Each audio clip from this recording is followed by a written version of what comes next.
She's one of the most recognizable grandmas. Barbara Bush, with her trademark gray hair and signature pearls, endeared herself to Americans as the matriarch of the Bush dynasty. Born Barbara Pierce in 1925 in a suburb outside New York City, she was the daughter of Marvin Pierce, head of a publishing empire, and descendant of Franklin Pierce, the 14th president of the United States. Barbara Bush has joked her success in life was the result of marrying well. In 1942, she met George H.W. Bush at a Christmas dance. They later described it as love at first sight. I could hardly breathe. I thought he was so beautiful. Almost 2 years later, the couple got engaged just before George Bush went off to fly combat missions in World War II. When he returned, Barbara dropped out of Smith College. The couple married and had 6 children. Their daughter Robin died from leukemia before she turned 4. I was combing her hair and holding her hand. I saw that little body. I saw her spirit go. Throughout their decades of marriage, Barbara oversaw 29 moves, the first to West Texas, where her husband worked in the oil industry. When George Bush turned to politics, Barbara was his rock, caring for their children while her husband's career often kept him away from home. President Bush would be the first to tell you that he could not have done any of this without her.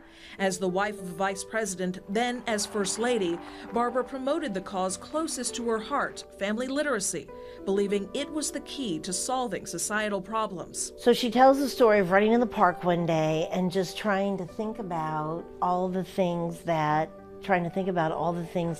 concerned her.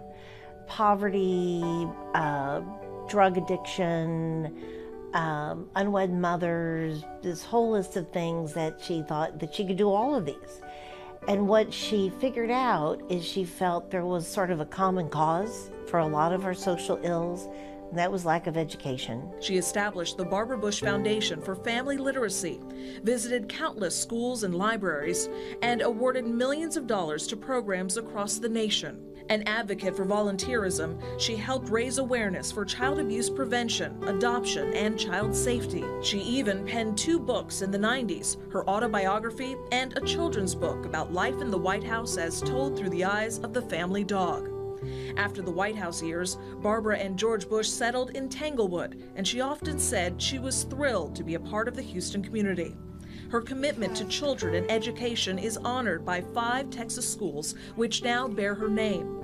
Her legacy continues in the accomplishments of her own children and the thousands of others she has touched through her generosity. I think people will remember her because of her passion, her commitment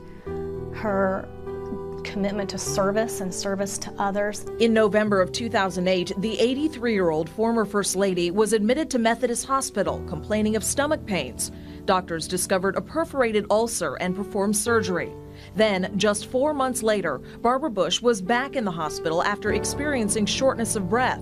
She underwent open heart surgery to repair an aortic valve, and with trademark resilience, her surgeon said she awoke from the procedure alert and cracking jokes. She was such a breath of fresh air in that way. You sort of got what you saw is what you got.